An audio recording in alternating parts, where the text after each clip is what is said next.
एक बार की बात है, घने अंधेरे जंगल में, जहां सूरज की किरणें भी पेड़ों की शाखाओं के बीच से रास्ता बनाने के लिए जूझती थीं, वहां रहता था एक खतरनाक शेर, सिंहराज। उसकी दहाड़ इतनी तेज थी कि पूरी घाटी कांप उठती थी। सिंहराज जंगल का राजा था, लेकिन उम्र बढ़ने के साथ उसकी ताकत कम होती जा रही थी। अब उसे अपने शिकार के लिए पहले जितनी शक्ति नहीं बची थी। इसी जंगल के दूसरे कोने में रहती थी एक लोमड़ी, चालकुनी। छोटी कदकाठी, लेकिन दिमाग तेज तलवार जैसा। जंगल के सभी जानवर जानते थे कि चालकुनी भले ही छोटी हो, पर उसका दिमाग किसी भी शिकारी को मात देने के लिए काफी है। एक दिन सिंहराज ने सोचा, अगर मैं खुद शिकार करने में असमर्थ हो रहा हूँ, तो क्यों न चालाकी से जानवरों को अपने पास बुलाकर पकड़ लूं। उसने जंगल के बीचों बीच एक बड़ी अंधेरी गुफा को अपना ठिकाना बना लिया। दिन भर वह गुफा में छिपा रहता, और जैसे ही कोई जानवर अंदर जाता, वह उस पर टूट पड़ता। धीरे धीरे गुफा जंगल में मौत की गुफा के नाम से मशहूर हो गई। लेकिन किसी को ये समझ नहीं आ रहा था कि जानवर गायब कैसे हो रहे हैं।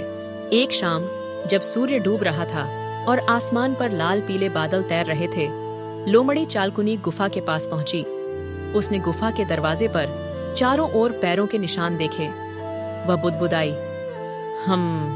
सबके पैरों के निशान तो गुफा के अंदर जा रहे हैं, लेकिन बाहर आने के निशान क्यों नहीं हैं? चालकुनी तुरंत समझ गई कि इस गुफा में कुछ तो रहस्य छिपा है। गुफा के पास ही एक ऊंचा और खतरनाक झरना था। उसका पानी चट्टानों से टकराकर इतना जोरदार शोर करता कि आसपास खड़े जानवर भी कांप जाते। चालकुनी ने सोचा, अगर मुझे सिंहराज की सच्चाई सबको दिखानी है, तो मुझे कोई खतरनाक योजना बनानी होगी।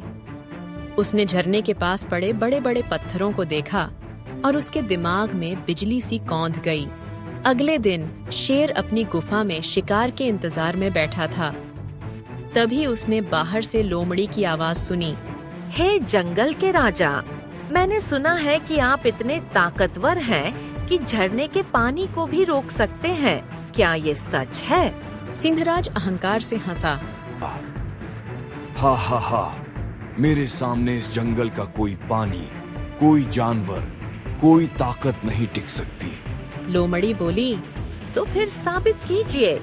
झरने के सामने जाकर दिखाइए कि आप उसे रोक सकते हैं। तभी तो सब जानेंगे कि आप असली राजा हैं। शेर को गुस्सा आया। वह अपने सम्मान की रक्षा करने के लिए तुरंत गुफा से बाहर निकला और झरने की ओर बढ़ा। झरने के पास पहुंचते ही लोमड़ी ने अपनी चाल चली। उसने पहले ही झरने के पास बड़ी चट्टानों को इस तरह जमाया था कि अगर कोई उन पर जोर से पैर रखे तो वे फिसलकर नीचे गिर जाएं। शेर गरजते हुए झरने के सामने खड़ा हो गया। वह पानी पर पंजे मार मार कर दहाड़ रहा था। तभी उसका पैर लोमड़ी के बनाए फंदे पर पड़ा। धड़ाम!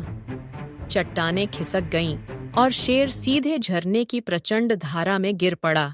शेर ने पूरी ताकत से बाहर निकलने की कोशिश की, लेकिन पानी की तेज धारा और फिसलन भरी चट्टानों ने उसे पूरी तरह जकड़ लिया। उसकी दहाड़ अब डर और दर्द में बदल चुकी थी। कुछ ही पलों में जंगल का राजा झरने की गहराइयों में समा गया। लोमड़ी गुफा के ऊपर खड़ी सब देख रही थी। उसने गहरी सांस ली और बोली, दिमाग हमेशा ताकत से बड़ा होता है। जो दूसरों के लिए जाल बिछाता है, वह खुद उसी जाल में फंस जाता है। जंगल के सभी जानवर जो डर के साए में जी रहे थे, अब खुश हो उठे। सबने मिलकर लोमड़ी का सम्मान किया। इस कहानी से हमें यह सीख मिलती है कि अंधा घमंड और लालच इंसान को बर्बादी की ओर ले जाता है। चालाक दिमाग, चाहे छोटा ही क्यों न हो, सबसे बड़े खतरों को मात दे सकता है। और सबसे बड़ी बात, जो दूसरों की जिंदगी छीनने की कोशिश करता है, वह खुद अपनी जिंदगी खो देता है। Subscribe for more content.